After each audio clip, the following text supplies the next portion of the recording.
Whatever industry you pick, if you outwork everybody, if you try to be a little smarter than everybody, if you try to be a better salesperson than everybody, if you try to be better prepared than everybody, you've got your best chance. Because if you don't do it and somebody else does, I have the saying, work like someone's trying to take it all away from you.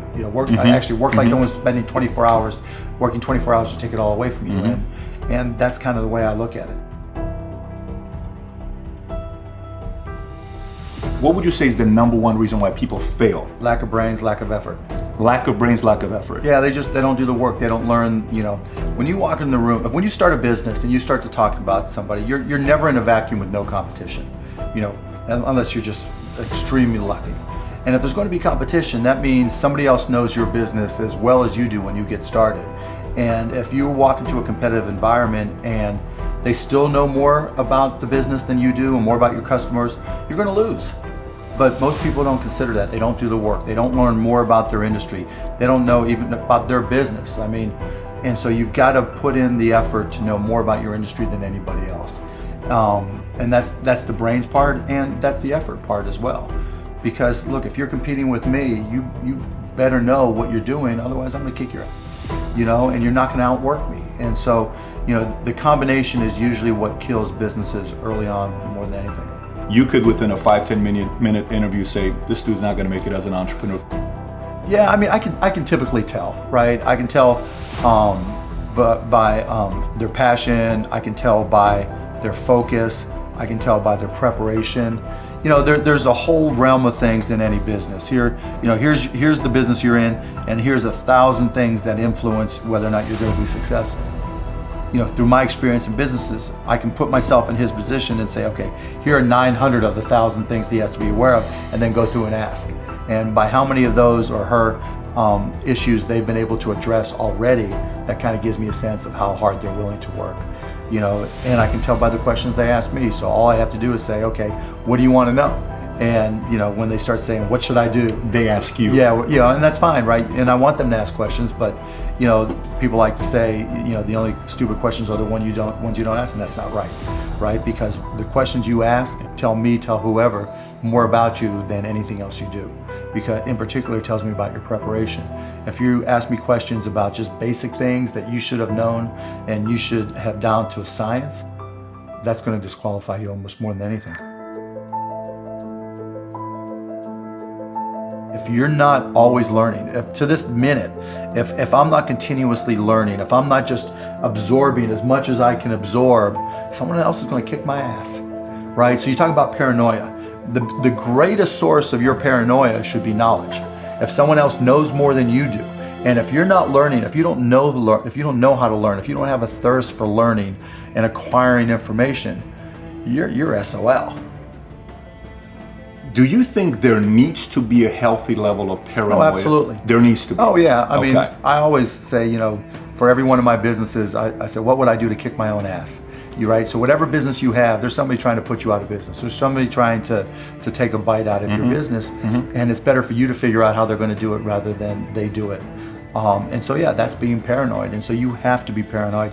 You have to anticipate other people's next moves, and you can't ever, downplay the competition. I was at a business plan competition this morning at a college, and they were kind of being dismissive of the competition. And so you can't ever do that. They're out there trying to take you down, and they're not just going to sit still. And if you're good, really, really good, you're going to inspire them to work even harder, faster, better. And so you have to be, very self-aware of what you're good at and what other people are good at. And, a healthy dose of paranoia makes a big difference. Is very helpful. Let's transition to a different subject with college. You went to IU, Yep. right? Now you got a lot of people that say, forget about school, drop out of school. They're idiots. So you think they're idiots? Tell me why. If you're going to have and run a business, if you don't understand accounting, you're already behind the 8 ball. Can't you hire a guy that knows how to run But then accounting? they still have to communicate to you. Your accountant might tell you you're profitable, but your cash is going down. Not understanding a breakdown. And when you don't, Do you think you need college to learn that? yeah, I think you do, right? Because it may not, for some people, look, if you're so self-motivated that you can take an online course in accounting and teach yourself everything, you're way ahead of the game anyways. But most people aren't. I don't care if you go to a community college and take accounting and spend $99 for the class. Just, spending the money forces you to be more obligated to do it. But accounting, finance, lesser extent marketing, sales if the school offers that, these are all that's the language of business. And so while it's possible to teach yourself these things, and while it's possible to hire them, when you're starting your own company, you don't want to have to spend money hiring an accountant. Well, let me tell you that if you've gone through all these classes, you probably don't have to hire a lawyer to incorporate, right? You can probably figure out yourself. And so your cost of opening up a business drops. But even more important than all that, that's the blocking and tackling. That's the language of business. You know, the thing I learned at Indiana that was more important than anything else, I learned how to learn. And learning became far more important to me, because the one certainty in business is that it's always going to be changing. How does one entrepreneur increase the speed in areas that they can increase? There's certain things you can't control. Speed in what way? Speed of growing your business. All right. So how fast can I grow it? Yeah, I mean, it just depends. You've got to know your own skill set, right? And you've got to know how that fits within your company's life cycle. You know, some companies are slow grind, and you just have to understand that, and you've just got to bide your time until it starts to click, and then grow with it quickly. You know, if you're trying to release a product that needs to be ubiquitous, you've got to go as fast as you can, and then, you know, release a product, yeah, like a launch. Yeah, and you know, there's a lot of people who will say, you know, perfection is the enemy of profitability, right? And that doesn't mean you have to wait till it's a perfect product. It really just depends on what the product is. It, you know, a barbershop, right? Is it an app? Is it a service? Is it a product? But, you know, the key is looking for the low-hanging fruit. What customers are willing to write you a check or commit to it, you know, so that they're willing to integrate it into their daily lives or integrate it into their daily business. And so getting a commitment either through time or revenue is typically what I look for. And so if I can get a commitment, then I'm going to be able to learn. I'm going to see how they use it. Do they sustain usage?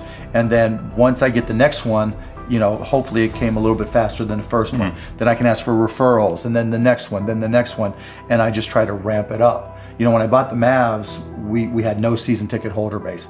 And so literally it was a matter of just putting a list of former season ticket holders in a white pages back then, you know, on my desk next to my phone, and making phone calls. You? Yeah, me. Yeah, because if I'm not going to do it, how can I expect someone else to do it, right? So just get on the phone. Hey, this is Mark Cuban. I'm the new owner of the Dallas Mavericks. You know, I'd like to invite you back for again. It's not, though. This is my business. But you can't get regular sales guys or something to make those calls once they get to a quarter. You're a guy that's a billionaire. You're making those calls. But that's all, you know, and that's fine and good, right? Because everybody's got their own goals, right?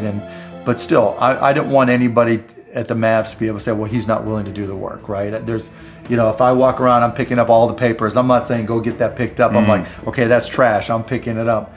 But in terms of speed of growth, it's really, you got to get that first customer first.